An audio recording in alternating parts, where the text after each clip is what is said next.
Una tradizione di accoglienza che rischia di soccombere sotto il peso delle offerte alberghiere standardizzate delle grandi catene internazionali e sempre più presenti nel Veneto. L'allarme viene dalla CISA, la Confederazione Italiana di Sindacati Autonomi, preoccupata di come l'aumento indiscriminato delle strutture ricettive di grandissima dimensione nella nostra regione, più che arricchire, stia in realtà impoverendo la qualità e la lunga storia delle professioni facenti capo all'ambito turistico. La distinzione tra grandi marchi che comunque puntano sulle grandi costruzioni ma perdono praticamente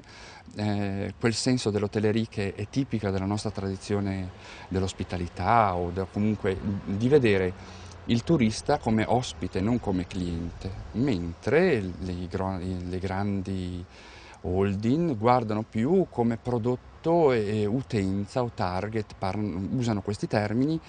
che si allontanano dal nostro concetto e dalla nostra tradizione. Sì, perché gli alberghetti a gestione familiare, dal soggiorno più intimo e umano, sono ormai merce rara in mezzo alle megastrutture turistiche che garantiscono certamente standard di qualità elevati, ma che omogenizzano il rapporto tra cliente ed operatore, una volta punto di forza del nostro sistema alberghiero. Ma un turismo molto ricettivo, davvero frazionato, come quello che sceglie come meta il Veneto e le sue splendide città d'arte, può e deve meritare non solo strutture ma anche professionalità più attente, caratteristiche e la cui formazione difficilmente passa, questa è la riflessione della CISAL, esclusivamente da una politica basata sul cemento e su megastrutture.